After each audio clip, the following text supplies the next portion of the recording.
on with the LA Memorial Coliseum? That's interesting that's kind of making its rounds back again.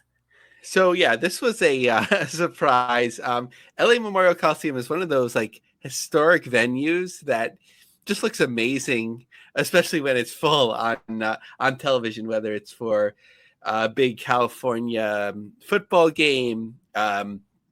I know Al Getz will be covering some of the classic shows coming up that happened for California wrestling. We know the famous WrestleMania 7 booking of the venue that WWF at the time was hoping to draw about 100,000 people to the venue to see Sergeant Slaughter and Hulk Hogan go at it. And of course, the rumored talk was that because of security concerns due to the Gulf War, that they had to move it. When in actuality, the story seemed to be that tickets were moving slowly, and then it was announced as immediate sellout when it was moved indoors, and they had to figure that all out. So, what came up in my feed of Google alerts was I think it's called like some sort of venue based magazine. And I have all the search terms in there, and it featured the LA Coliseum, a landmark turns 100. About 8 men and women move across the field at Los Angeles Memorial Coliseum, then through the building's 42 luxury suites, the 499 capacity 1923 club, named for the year the venue opened, all while hearing about the 100-year-old stadium's capabilities, amenities, history, and possibilities.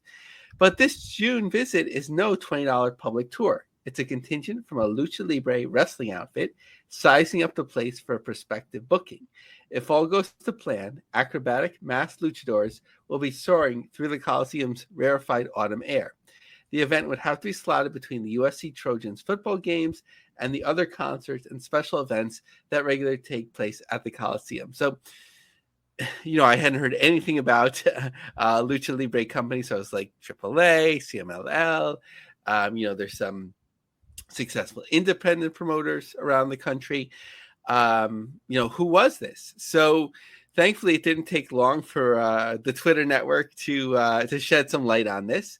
So this was the World Wrestling Organization, who through their social media had posted about Lucha Fest and had a picture of the Olympic torch, of course, the permanent structure there, that they were planning a show. So, in my initial thoughts, maybe it'll be like the part of the venue that they do call the torch, where New Japan had run pretty successful outdoor show. I think it was set up for a couple thousand people. We talked about it on the show a couple of years ago. So maybe that. But it seemed like that in looking into it more, no, they were really going to or planning to do the LA Coliseum. But I received further update, and that's already off. Now they're advertising San Diego, California on November 10th and 11th, WWO Lucha Fest, and that'll be on pay-per-view. So it's not to be. I think it would have been absolutely fascinating to see them attempt to show at the LA Coliseum. John, I'm sure you remember this. Do you remember when K1 did a show at the Coliseum? Ooh, I don't remember. I do remember they did one. I don't remember who was a part of it, though. Like, who was the main event? Brock Lesnar was on the card.